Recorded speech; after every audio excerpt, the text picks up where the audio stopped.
Well, good evening, everybody. Welcome once again to the Van Buren Variety Show. I am Bob Van Buren, your host, here every week, once a week, to talk about an interesting topic from an equally interesting guest. So, for all the people that have tuned in since this show began almost 2 years ago, it does not seem like it's been 2 years ago now. Thank you so much. But I absolutely want to say thank you to all the newcomers that have been tuning into the show lately. I've had a lot of new subscribers, a lot of new audience members, and so thank you so much. I also want to say a special shout out to the Texas Front Porch channel for allowing me to simulcast on their channel. So very much thank you to Tex, Jason, BMR, and the rest of you over there. Thank you so much for letting me add this to the channel. And if you are watching from Texas Front Porch, make sure once you watch the show, hop over to Van Buren Variety. We'd love to see you as a subscriber as well. And if you like the guest tonight, and if you like the topic tonight, which no doubt you will, make sure you hit that like button. I'm sure that I would, and well as my guest, would appreciate that.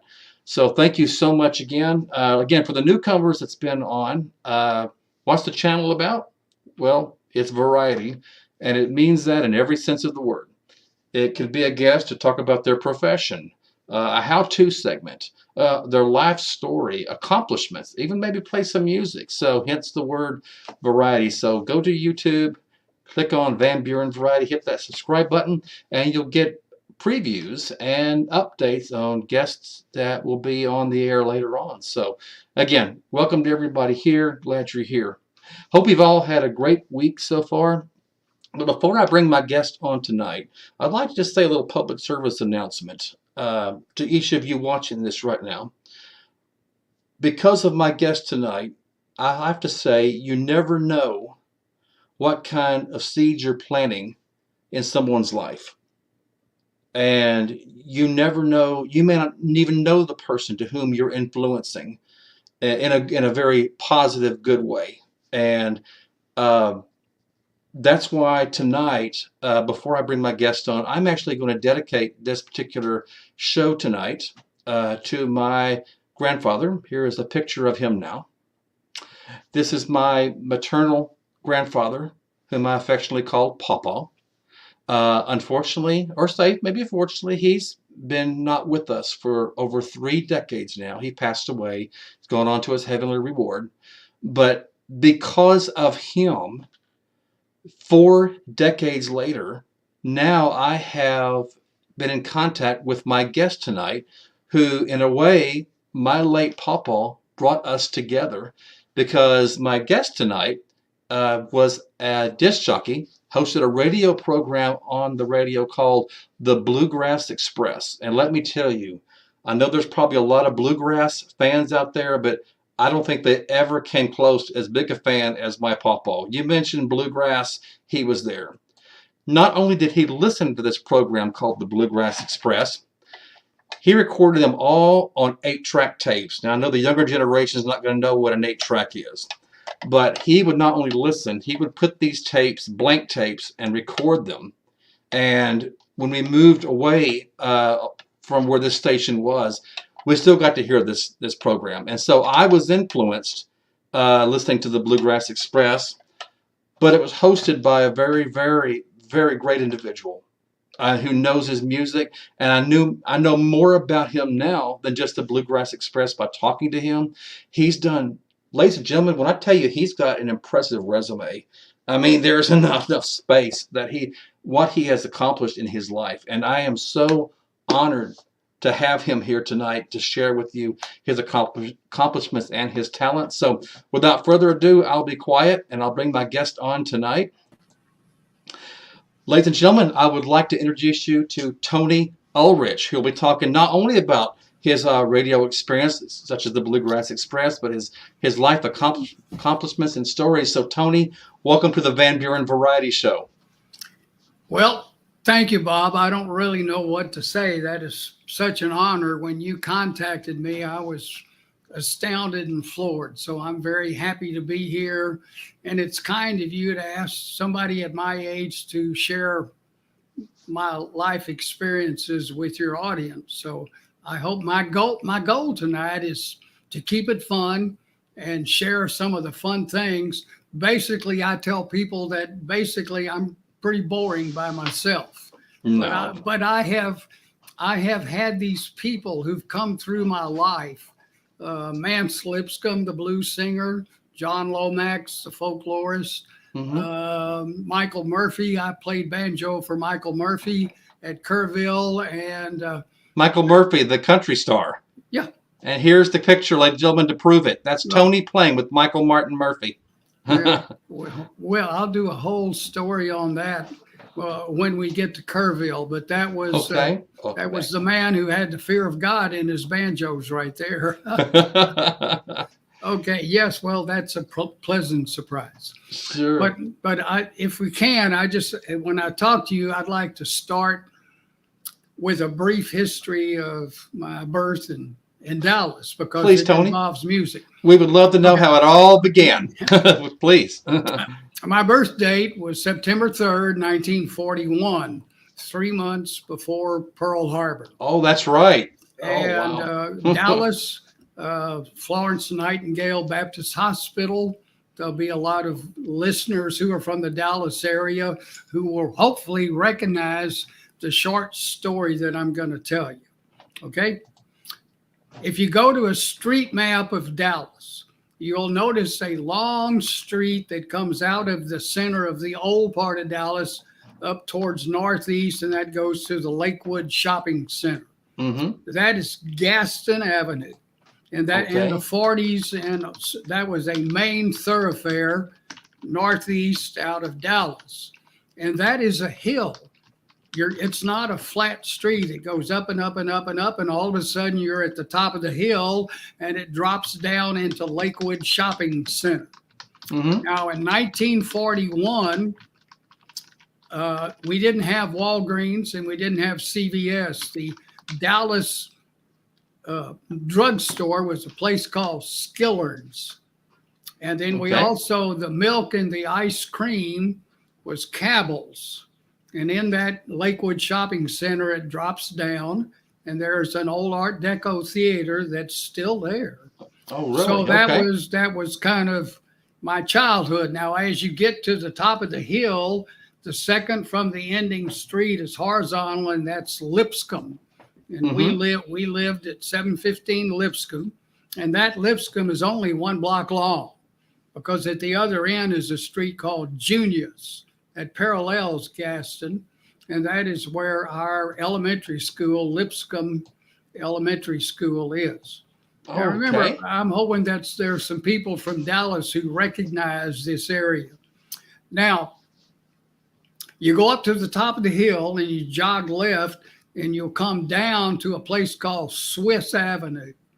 And Swiss Avenue is probably the biggest esplanade street in the world. And it is 2 long streets of multi-million-dollar homes from that era. Oh, wow. If you've never seen Swiss Avenue, you get on it and you go, man, this is like out of the 20s. It is a beautiful area. Wow, I would like that now. Well, it's right there at the top of Gaston Avenue. Gaston drops down into the shopping center. North is Lakewood Country Club and White Rock Lake, which is where we used to go swimming. And they have people who live at White Rock Lake now. They have changed it. They've modernized the perimeter. My sister and I went there over last Christmas, and it was fabulous what they have done to that area. So that's my childhood. A couple of quick stories. Please, we'd love to hear it. Fair Park. Yes, I've been told that Fair Park is not safe to drive around, and I'm not sure why but that was my childhood. That is kind of true, unfortunately. My sister is Celeste. She's 3 years older, and we took art lessons there, and we also we used to go to operas. Mom and Dad would go to operas out there, and as a little boy, I would always say, "Who are those ladies with the brass bras?" And they had the horns and the spears, and I don't know what operas they were, but literally that's what it was. And we go to that, and I used to just laugh. And a lot of people don't know that Fair Park was the site of the Texas Centennial. Did not know that. Yes. Oh, wow. Fair Park was built for the Texas Centennial in 1936. Wow. And the stars, today they have like 8 or 10 groups. The stars of the 1936 Texas Centennial were Roy Rogers and the Sons of the Pioneers. That's it. Mm-hmm. They were, and there are pictures. I have pictures of them there. Oh, and wow. And there's a museum there that is wonderful. They used to have a bunch of old railroad cars that children could walk through and play through. And of course, that's right adjacent to the Cotton Bowl. So all of that area is very close. And it's gorgeous. People, if they haven't, they should go. And you can drive onto the campus of the Centennial Park, and there are a bunch of Art Deco theaters back there that are, if they're still there, just absolutely beautiful. I'd love to see it. Yes, for sure. Okay, 2 more things, and then we're through with Dallas. Okay. There was Gene Autry came to Dallas to Fair Park for a concert. And apparently it was kind of a historical time for him. I don't know what it was, but it was a children's concert. And Mom and Dad took me. And I got to see that concert. And there are many biographical things of Gene Autry. And there are pictures of that concert. What an honor. I was in the lower, I was on the first floor on the back, in the back on the right. And there were probably 2,000 screaming kids. And I'm sure they couldn't control themselves. And the other one was back in those days, the Cowboys would travel to promote their movies. Sure. And Tex Ritter came to one of the downtown Art Deco theaters to promote his movie. Oh, wow. And he came out and did about 30 minutes of cowboy music. And of course, I was up in the balcony hanging off the rafters. Oh, sure. It was full of kids.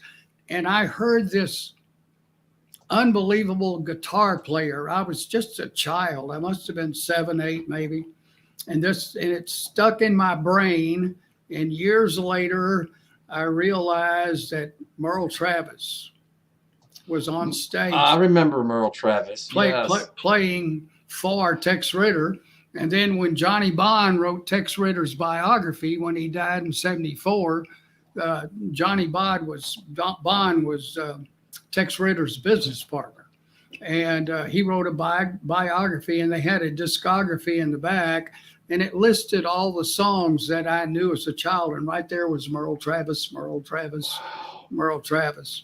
So I had been listening to Merle Travis since I was 6 years old and didn't even know it. One of my favorite songs by Merle Travis, you probably remember, it's called Dance of the Goldenrod. Yeah. I love that song by him. Yes, I remember Merle Travis. He also wrote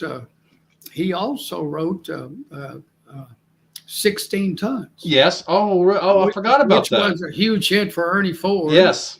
And he wrote the first million-selling record for Capitol, of which he was a partner. It was a Smoke, Smoke, Smoke That Cigarette by a guy named Tex Williams.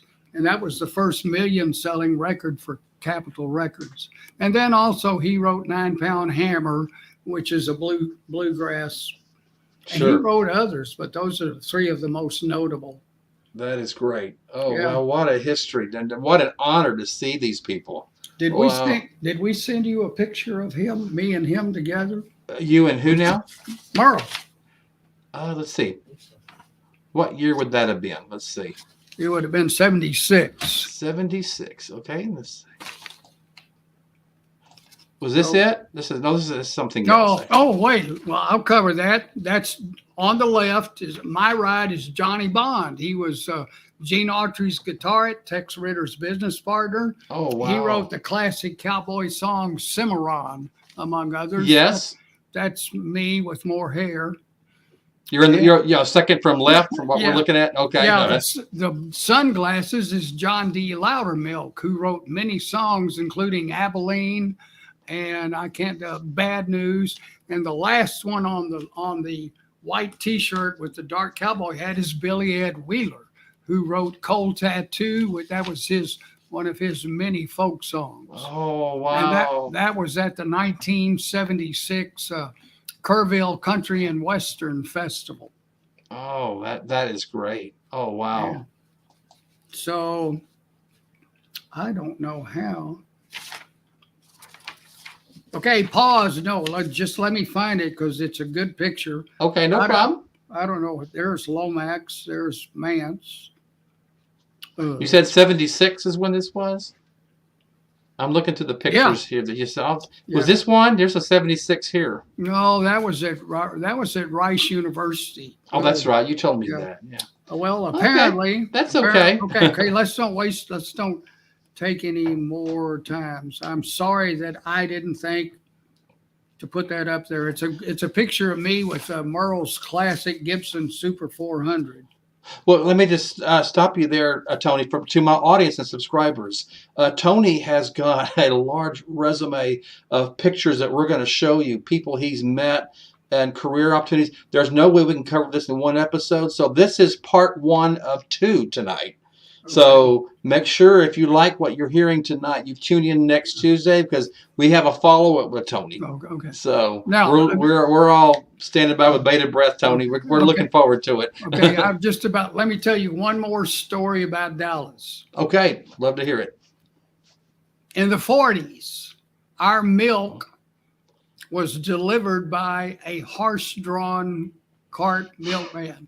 Wow. Days gone by. I'll never forget that. Mama used to walk me out so I could pet the horse. But milk was delivered in Dallas by a horse-drawn cart. One man. I think that is so neat. How much was milk? Do you remember how much it was? No, I have no idea. Nothing like it is today, I know, but yeah, I have no idea. Okay, could I play? Absolutely. Ladies and gentlemen, I didn't tell you this part, but Tony is a master banjo player. He also gives lessons. And so, Tony, while you're playing, I'm going to put your website up here. Okay. Can you hear? Yes, we can hear you. Go ahead, Tony. Okay. This is the only clawhammer song I know. And it's a song that's attributed to Leadbelly, Hugh Ledbetter. And the title is called, it's all Green Corn, and it's also called Come Along Charlie. And the banjo arrangement is by the late Billy Fair, who was a New York banjo player who died several years ago now.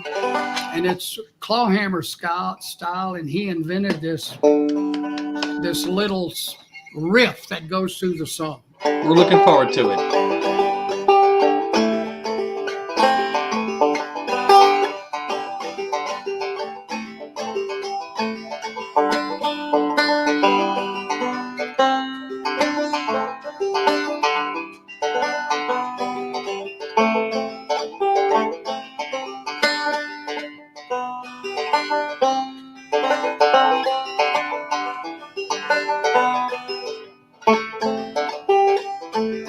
Green corn, come along, Charlie. Green corn, come along, Charlie. Green corn, green corn. All I need in this creation's a pretty little wife and a big plantation. Green corn, green corn.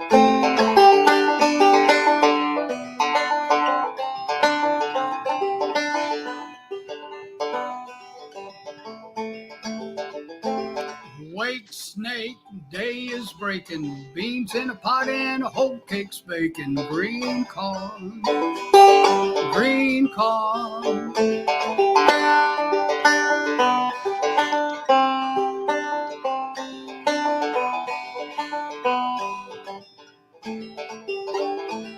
Up Red Oak and down Salt Water, some old man's gonna lose his daughter. Green corn.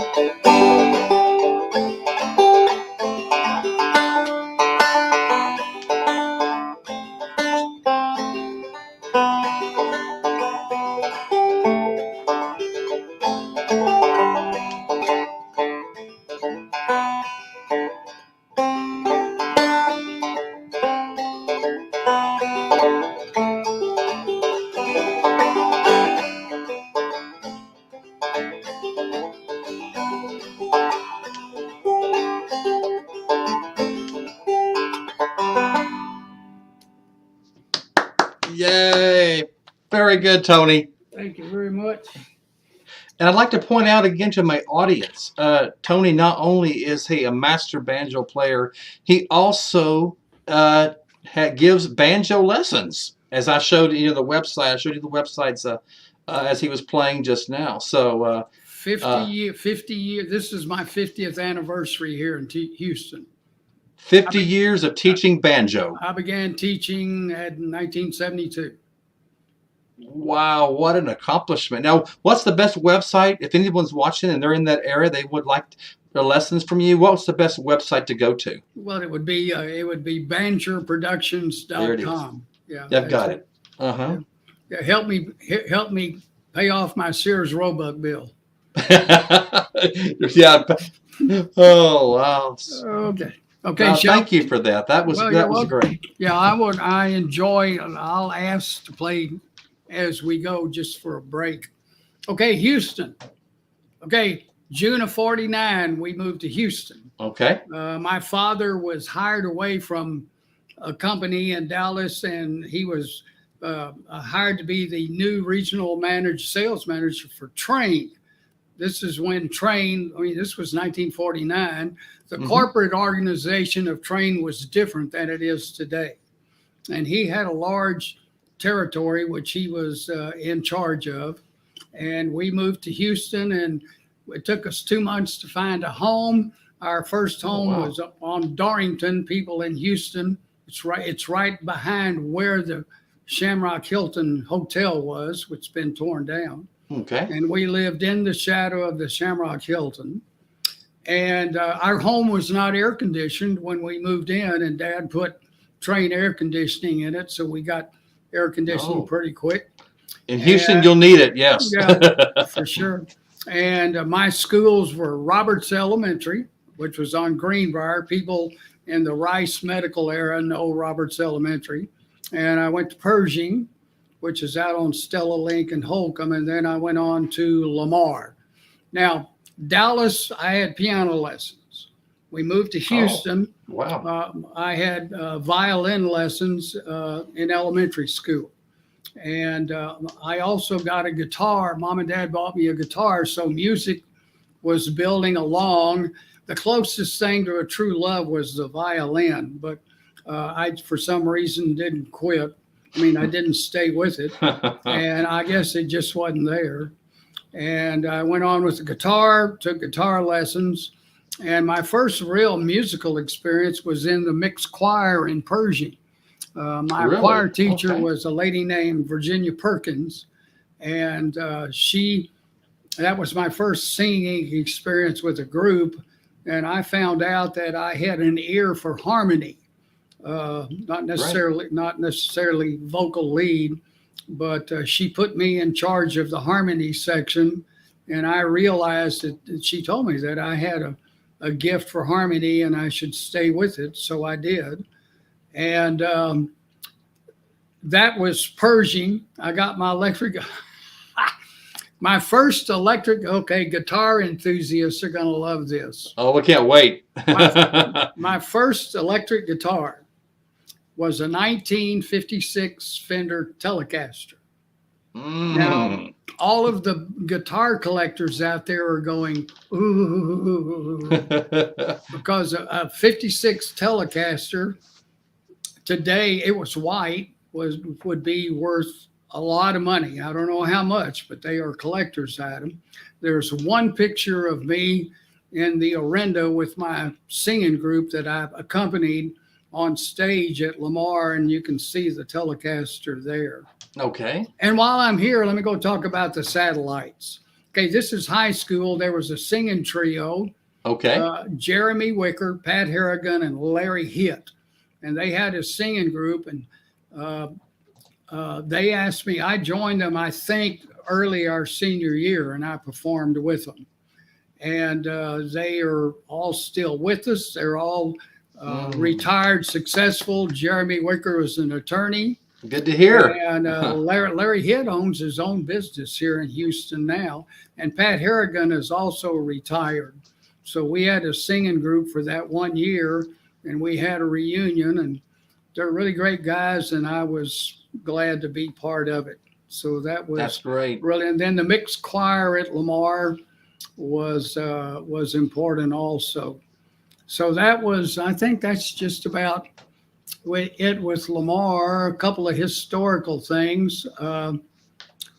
St. Luke's Methodist Church was founded in Houston. It's right down the street from Lamar.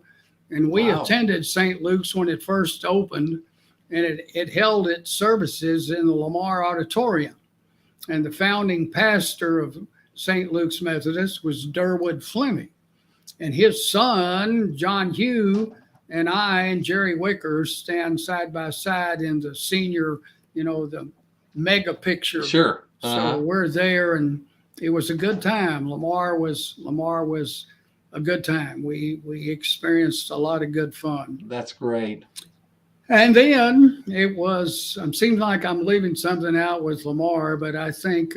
Oh no, you're doing great. I mean, we're all enthralled. In fact, we have an audience. We're watching this live as we go, and we got a great comment. Let me share this comment somebody posted from you. I know you'll like it. Guy Dow says, "I hope my mind is as sharp as his when I hit 80." Guy Dow is one of my treasures. Guy. Oh, okay. All right. He's a farmer banjo student. All right. Well, welcome, Guy. I haven't talked to him in quite a long time. I think he's retired.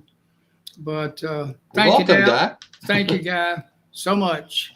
Yeah, that's a compliment. He's a good one. I've been extremely fortunate. I've never had a student that I had a problem with. They were all, when I first started teaching, I thought I'd be teaching blue collar truck drivers.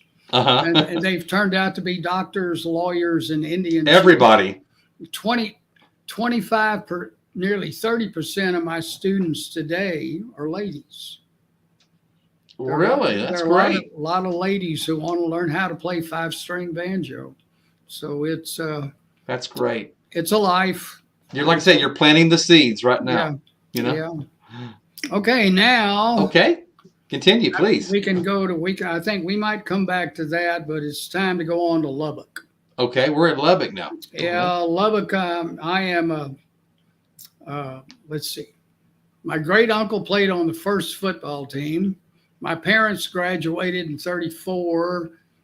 Celeste and I are third generation. Two of her children make it fourth generation, and there are two great nieces. There's a great niece and a great nephew who are in tech now. So we are, what is that, five? I stopped counting. We're a tech family. Okay. Yes. So I went on to tech from there, and I had the banjo. I can't find them, but I've got pictures of my wall in my dorm room, and it has my 1960 Martin D18, which I still have and treasure. Wow. And it's got this banjo. Oh, my head's in the way. We see it. Yeah, I see it. Yes, behind you. There is my first banjo. Your very first banjo. That is a Gresham. The reason the head is split is that is the only banjo I ever had that had a calfskin head.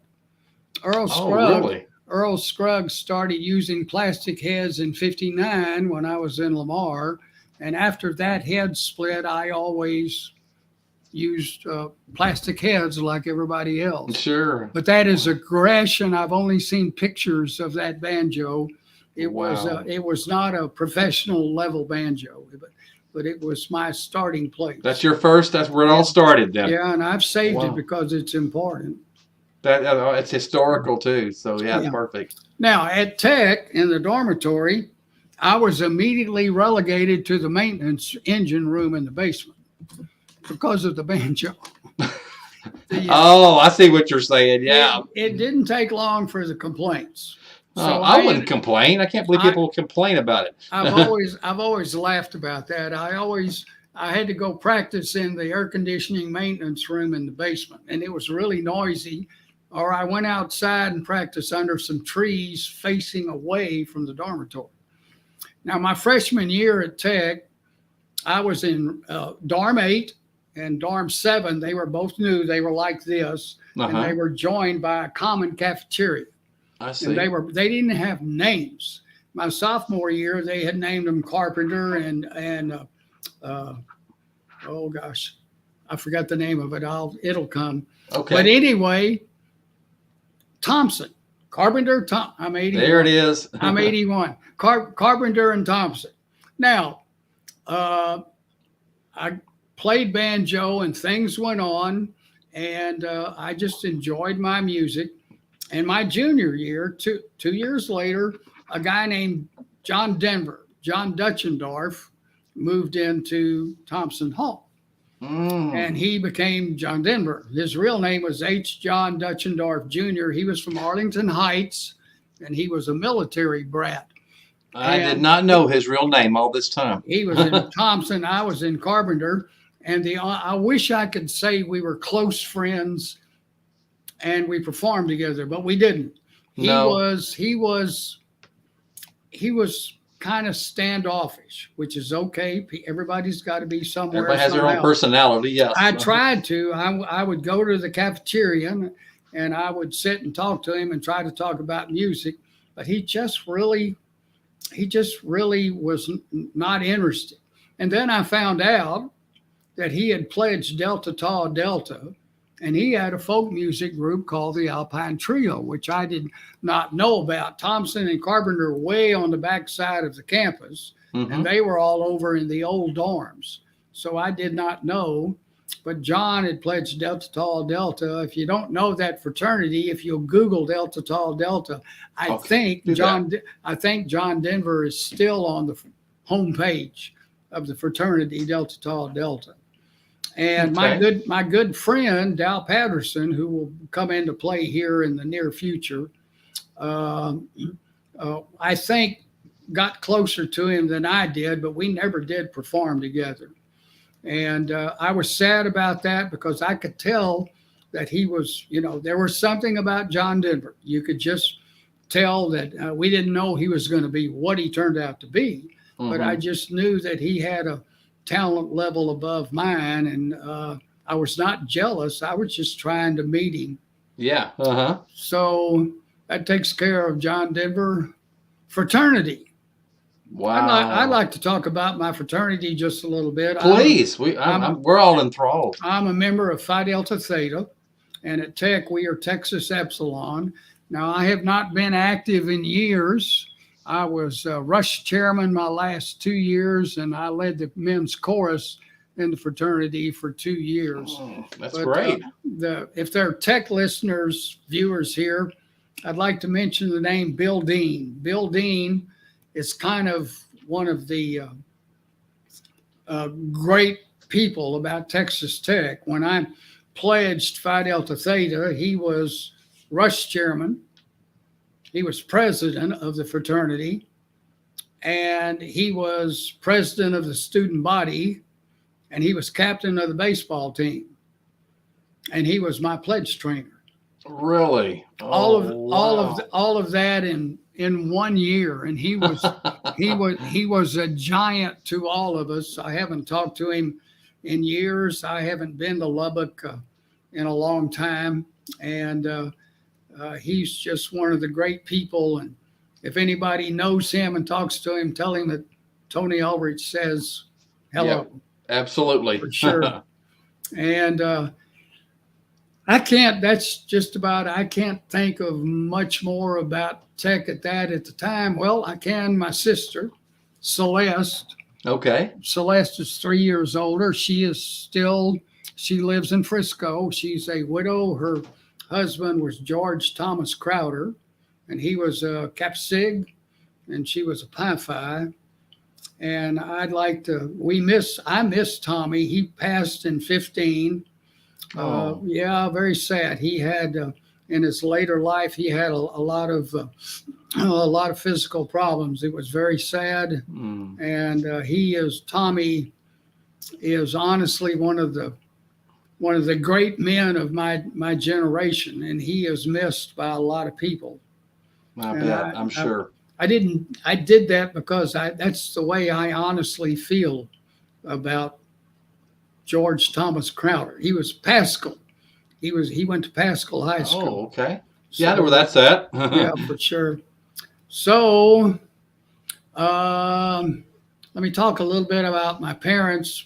Mom and Dad graduated from Tech in '34. Dad was a double E graduate. Mother graduated with journalism and English. And she always insisted we speak good English, which I'm happy about. And we had what I would call a normal life. Dad supported everything we did. He used to take me to every little league ball game, and he took me to every track meet. And he was a very good father, and so was Good Mom. dad. Yeah. Mom was a sweet mother who loved all of us. So That's they great. were Tech graduates. Celeste finished 3 years ahead of me, and I should have graduated. I should have graduated in '63, but I was having too much fun.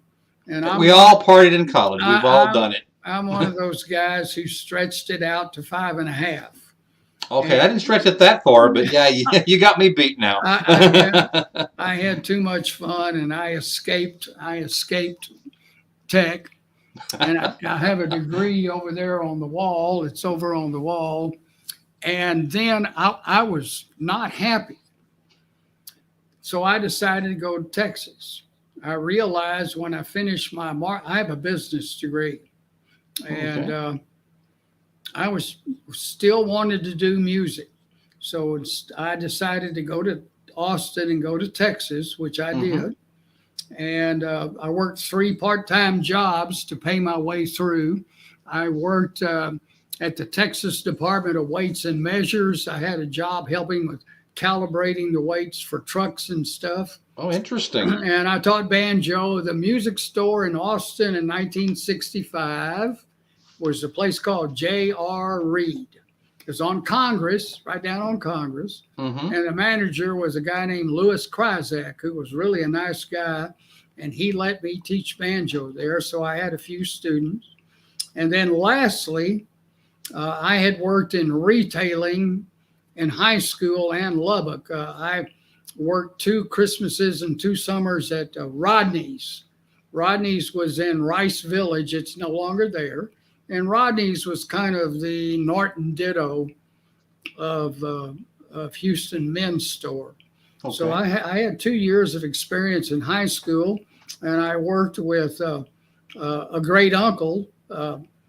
Pete West had a men's store in Lubbock, and I worked there for 1.5 years.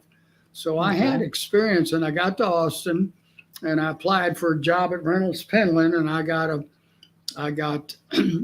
a job there. Now, Interesting. Let me tell the Charles Whitman story while we're here, and we'll be done with that. Okay, ladies and gentlemen, I mean, if you don't, a lot of Texas people will know who Charles Whitman is. He was a shooter, and that's all I'll say. And he was not a very nice guy. So, Tony, I'll let you take it from there. Well, school year 65, 66 was the 1 year I was there. And it started out with a double murder. And these were the famous James Cross double murders. It was the story that we all heard was that he just went crazy. We don't know what really happened, but we don't know. His girlfriend was in the shower, and he killed her friend. And then his girlfriend got out of the shower, and apparently he killed her. And then he discovered that the first girl wasn't dead. So he had to finish the job. And the only thing I can really talk about is one of the 2 girls had gone to Tech. And her name was Shirley Stark. She was a Chi Omega. I didn't date her, but she did date a couple of my fraternity brothers. She was really a nice girl. So that double murder happened probably in July, August, September of 65. 65. Yeah, and that started my school year in school. What a way to start. Way to go. So I went through the music school. I took all the required freshman courses, and I just wasn't happy. I couldn't see where it was going to help the banjo or the guitar. So I made a decision just to go on to Houston and start living life. Sure. And as the late summer of '66, I was leaving the music building at the University of Texas. The Mm-hmm. music building faces away from the campus. I see. So I left the class, got into my car, and drove to my apartment. And I need to bring up Dow, and we'll do that in a second. Down on Red River, changed clothes, and went to Reynolds Penland. And I walked in Reynolds Penland door, and there wasn't anybody in there. But there was this noise. There was this room where men would go to have their pants, the length fitted and all of Sure. that, and the waist drawn up. There's a television set in there. And I walked in and I looked around. There wasn't anybody in the store, but there was this noise. And I walked through the curtain into the room, and everybody was in the room. And the first thing I saw was the bullets, the dust from the bullets glancing off the top of the tower. Wow. And I said, oh, wow. You saw that. Yeah. Oh. I said, what's going on? And they said, you don't know? And I had been at the apartment changing clothes and driving, so I didn't know. But we sat frozen in that little room, about sure. 6 of us, until the all clear came and it ended, and they finally got to him. And it was a terrible tragedy. Now, I had a girlfriend. We weren't dating, but we were friends from high school. And she was walking down the drag. And she told me this. She was walking down the drag, and a girl about 30 yards in front of her caught a bullet in the head. Jean told me that the girl just slanted, and she didn't know what to do, but she panicked and ran into, there was a jewelry store there of campus, and they all hid in the back of the jewelry store because Whitman could shoot kind of into the front of those stores, which he did. So they hid in the back until it was all over. And then later, I talked to her a couple of days later, and she told me that story, and I just went, wow. You know, she was 30 yards from being that poor young girl. And we all know the history in general. There are a lot of people who have forgotten it, younger people who may not know, but all they'd have to do is Google Charles Whitman, and they can find out. But like you, to be there firsthand, though, wow, that's... Well, I was only there in the end, in the way that I told you. Fortunately, I was going away from the campus when it was happening, and didn't know because I got downtown. It doesn't take long to ride from Red River to downtown Austin. Sure, but still, you're in the vicinity. You know, that was and that was my school year. What a way start a school year. So that was the 1 year. Now I have forgotten a person who's so very important. I'm watching the clock, and I want to get this in for this hour. His name is Dow Patterson. He's from Abilene. And Dow and I met at Tech. He was a KA. As a matter of, there he is. He was a KA at Tech. He was in the first pledge class of KA. He was from Abilene, and that's my Martin guitar. Everybody wants my Martin guitar. Now, who here? Like left and right? Yeah. No, that's me with the banjo. Okay, sure. I just want to make sure. And Dow with my guitar. That's my Martin guitar. Everybody wants my 1960 Martin. That was taken at Victor, Colorado. Dow was in the Air Force. You can see the short hair. Yes. He was in the Air Force at Victor, and that was a vacation day. I was there. That was Christmas of '67. Yes. And I drove up to Denver to be with Dow and Becky, and we decided to go out. There was another folk music couple who went with us. They were Vince and Kathy DeFrancis, and all 5 of us drove up into wherever Victor, Colorado was. And we had a nice day eating cheese and drinking wine and playing some music. Now, he and I met at Tech, and we got together musically, and we have stayed very good friends all these years. That's awesome. Now he is my connection with Lukenbach and Hondo. Dow's first wife was Hondo Crouch's oldest daughter. And Really? Dal and Becky met at camp when they were young. They met at Camp Longhorn. They met at Camp Longhorn, I believe, when they were young, and they fell in love and grew up and got married and stayed together. She was a Pi-Phi in Austin, and when he graduated from Tech, he came to Austin and worked with an architectural firm. I see. Until he went into the Air Force. And they had their marriage. Oh, we didn't take that picture. They had a marriage at the Hondo Crouch Ranch in the summer of '66. And they got married, and they were just very special. That's great. That was my connection with Hondo and Lukenbach, and maybe we should, getting short on time, save that for the next one. We'll do Lukenbach and Louisville, Kentucky, and my time in Nashville next time. Okay. And we got a couple of minutes.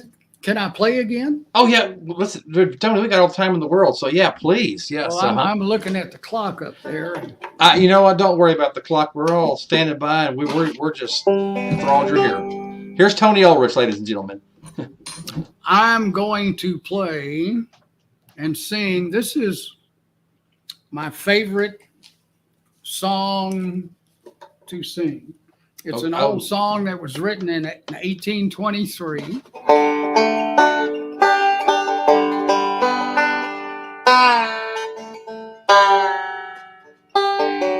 It's written in 1823, and two of the Bluegrass albums have the song listed as Home Sweet Home. And I Googled it finally, and the actual copyright title is There's No Place Like Home. Now, for you banjo players, this is in an open D tuning, like Reuben, except the fifth string's at A. And then I'll come up into the G tuning, and I'll switch to the G tuning for the vocal part. Okay. So for banjo players, that's what you're hearing. Okay. Oh no. Great. Hold on. I won't do the whole song because it's really long. We're going to enjoy it regardless. I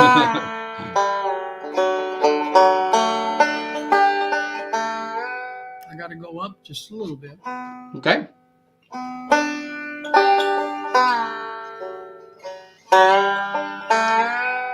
Okay, finally. Home Sweet Home, there's no place like All right, home. we're ready, Tony.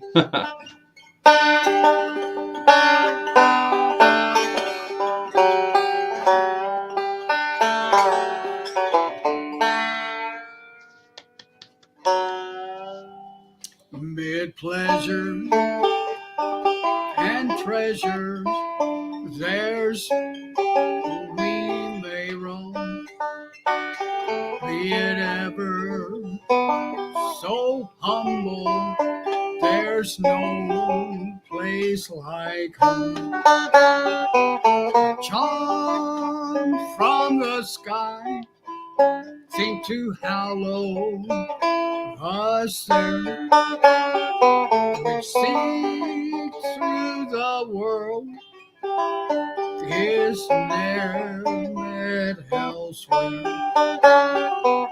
Home, home, sweet home, there's no place like home. Home, home, sweet home, there's no place like home.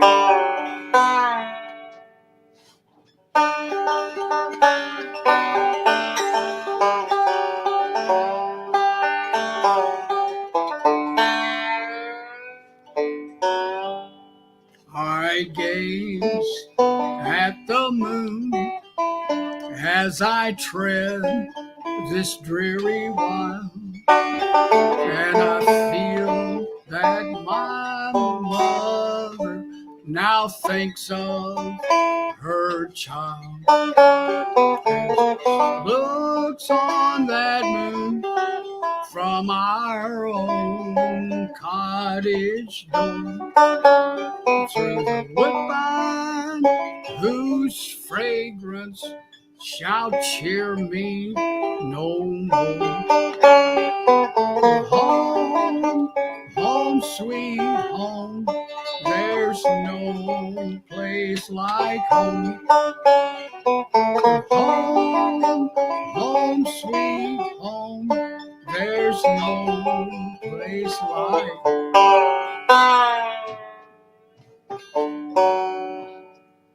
Hold on. Can't believe that happened. Okay. No, hold on. The tuner got loose. Okay. Hold on, just give me a second. We can hold on. Yes. Got all the time in the world, Tony. Sorry, folks. No problem. Okay, here we go. Okay.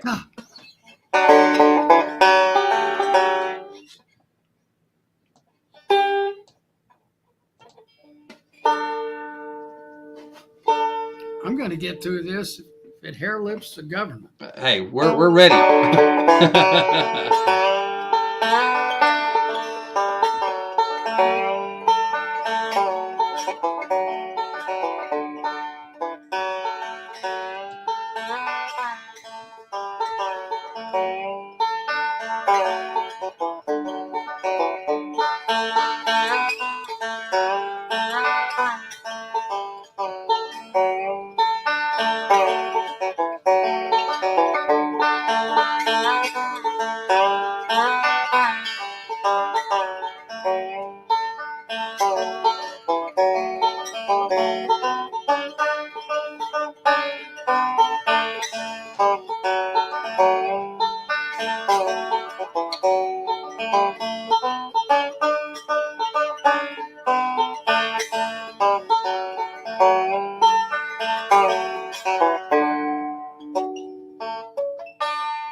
Yay! All right, we enjoyed that. I'm sorry. The tuners, every once in a while, the tuners, these are special tuners for playing. And every once in a while, they'll slip. And I apologize to your audience. No, we enjoyed it. In fact, we got a comment from the live audience. There's so many great comments. I have not been able to show them all, but Brian and Chewy Go Hiking said, banjo sounds like good hiking music. It might be. Yeah, I've had to leave town several times. To go hiking, get away from everybody, right? No escape with my life. You know, banjo players, they're the only musical instrument that has more jokes against it and about it than the banjo Itself is the accordion. The accordion historically has more jokes told about playing. I've got one of my favorites is there picture a castle, okay, and a moat, and there's Okay. an army over here with spears and arrows, and they're shooting up into the castle. And then the next panel on the is the gate opens. Oh, they shoot a banjo. A banjo Up into the castle. And the next panel is the gate drops down and all the people are fleeing the entry of the castle. We surrender. One of my fellow teachers, Robbie Deaton, gave that to me, and every student, I've got it pinned up on the wall in the studio, and every student who sees it just roars when you see the banjo go over and then everybody's surrendering. That's good. Yep. Okay. Well, I want to next time. I need to continue with Dal Patterson, and I need to talk a little bit more about him because we have come a long way together over the years, and he's just a very special friend. So absolutely, we'll make a note on that, and we'll talk about us and Lukenbach and Austin, and there's a lot that I can brag about Dal Patterson. So I think I'll mark my calendar and we'll start with that. That sounds good to me. Wow. And like I said, ladies and gentlemen, Tony will be back next week if he wants to be. Would love for him to be to Of course, continue that. of course I do. Nobody's ever been interested in me in my life before, so this is a treat for me to let some of it out, and I'm doing my best not to embarrass you No, on you're not me. at all. We're enjoying this. Tony, I Yeah. got another comment, and also I want to ask you a question too. Okay. After I show you the comment, this comment came from Alan.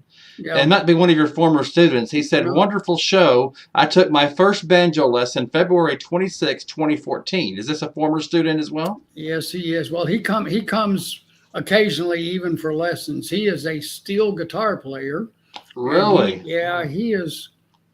I think I think Alan kind of verges on genius. There's something about him that Great. I've always thought of him. He's very special, and he's like me, and he's like Gary over here, and Dow, and all of us. We all have one thing in common: we love music. Alan also has a joke here on himself. His question was, how do you know when the banjo is out of tune? And his response was, when I'm playing it. Well, that's thank you, Alan. But let me tell you, he is a serious musician, and That's great to he hear. loves his banjo. He took lessons for, I mean, 2014. He took lessons for 4 or 5 years, and then other life came about, and he's done other things. But he comes for an occasional lesson and a tune-up every That's once in a great. while, which all my students can do. So it's my former students. So it's. Well, you talked about when you were in Austin in Mhm. 65, 66, Mhm. and we also showed a picture of you and Dal Patterson in Mhm. 1967. I have a photo here. That's why I wanted to ask you. This one was taken in 1964, and I wanted to know kind of more about this. The title of it is New Bluegrass Quartet. Oh, So yeah, can you tell us about that? yeah. Well, that was. I had actually. Did I send that to you? Yes. I had. I had actually forgotten. That's me, Is this your and first band? yeah, this is Dow in the middle, and the short fellow on the right was Bill Schultz, and unfortunately, he's passed on. Oh, okay. And that was. Let me talk about that banjo. That's my first. Please. That's my first Please. banjo. Banjo pickers. That is an arch top Gibson. Notice the guitar peg head, archtop Gibson guitar peg head, and yeah, I had the Shub fifth string capo. Man, I thought I was tall hog in the trough, and I this was 65, and those are you can't see them, but I had Keith tuners. I bought my first pair of Keith tuners from Dan Bump, who was Bill Keith's partner I see. from Lubbock in 1964. And Okay. that is the classic bow tie Gibson of that era with the guitar peg head. It doesn't have the scroll peg head. This was I during see. the Les Paul era, and Gibson made a lot of their banjos with the guitar peg head on it, and that's what that is. That was my first good banjo. That's the one that came after the one back on the wall. I see. Was that y'all's was that y'all name of y'all's band, New We Bluegrass Quartet, Yeah, or? we called ourselves the New Bluegrass Quartet because we couldn't think of anything else. Hey, it works, hey? There Yeah, you go. So, yeah. did y'all play at like local places, or did y'all play around, or like to the We different played places? wherever we could.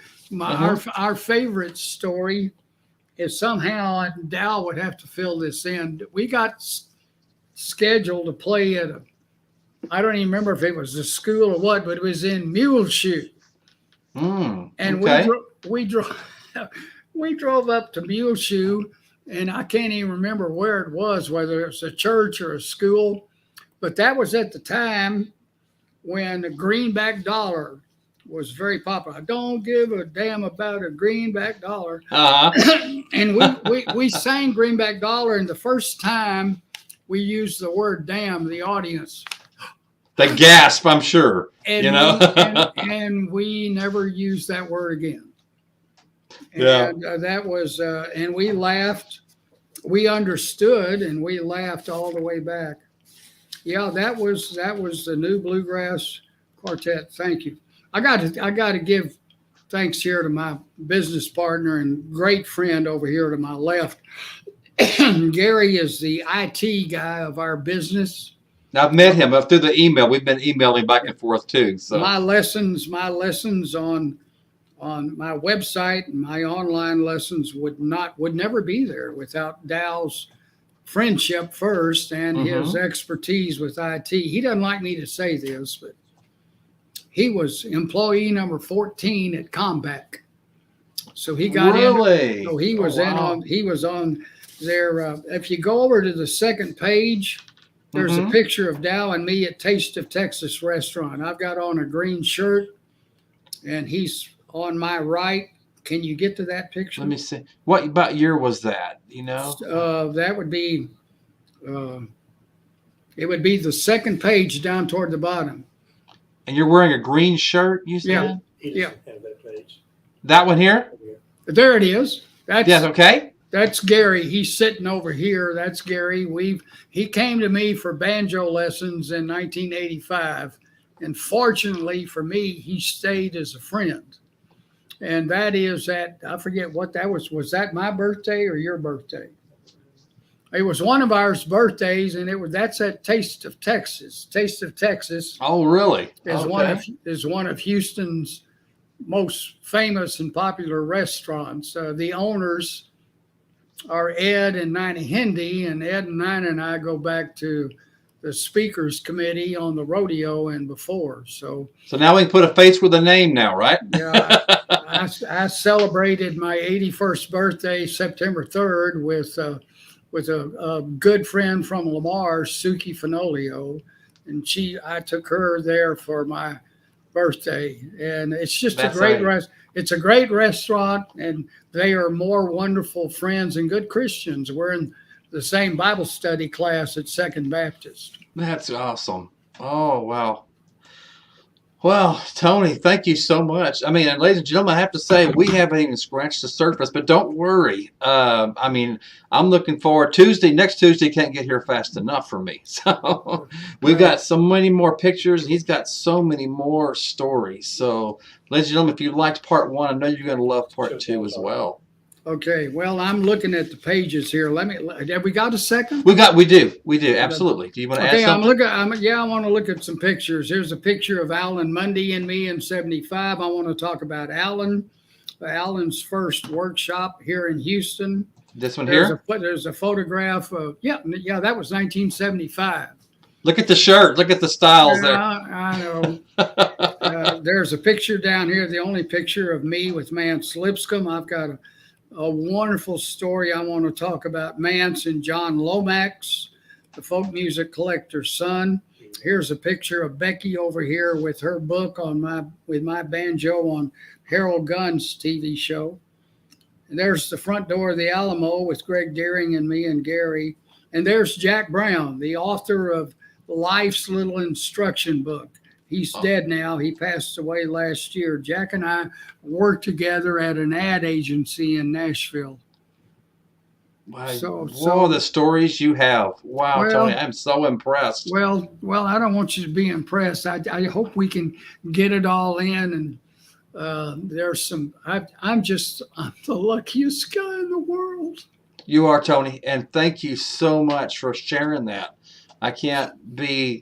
I am so grateful you're here because, I mean, you should, when this is over, you need to read the comments, Tony. Everybody here is just so impressed and they're so grateful that you're sharing this with us. Well, you're welcome. You're welcome. And I told you at the very beginning, Tony, I talked about my grandfather at first. I'm referring to you as well. I mean, you never know what seeds you're planting. You've had former students log in tonight.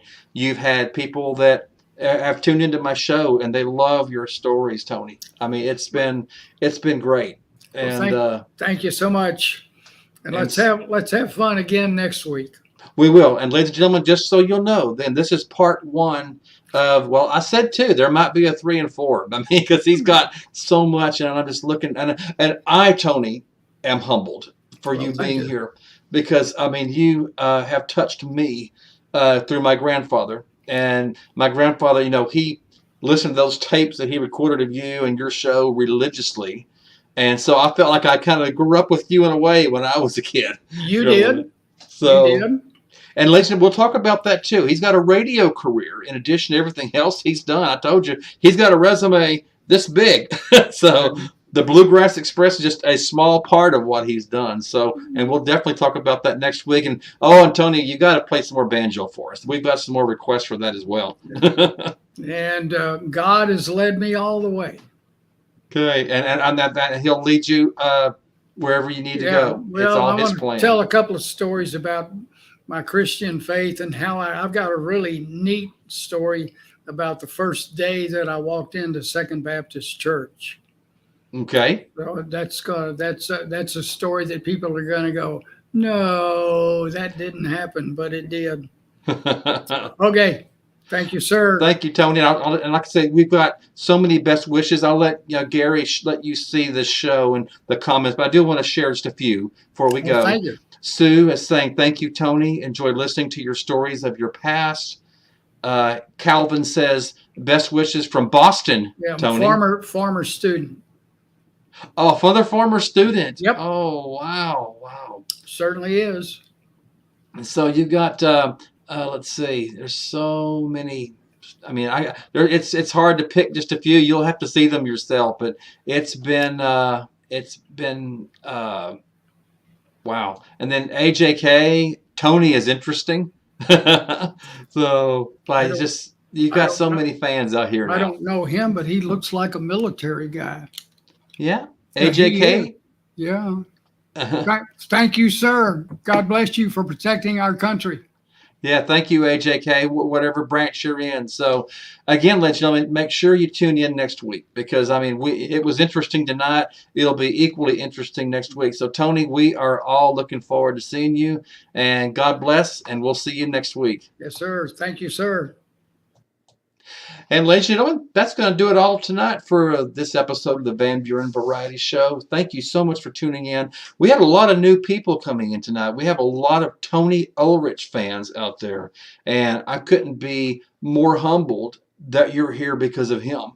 Again, like I said, you plant seeds in life. And I'm talking to you individually, you watching this. You might think, oh, I've never really done anything. I've never influenced anybody. You never know. Either your family or your friends, it might be even happen long after you're gone, but you've planted the seeds, just as my late grandfather planted them in me. And so make sure you be of a positive influence on people. And I'm humbled and so happy that Tony was with us tonight. And remember, the next episode of Van Buren Variety, which will be a week from today, Tony's going to be back and going to be sharing some more stories that I know we're all going to love. So that's all for me tonight. And again, I hope you all have a great week. This is Bob Van Buren for the Van Buren Variety Show. I will see you all next week. Take care, everybody.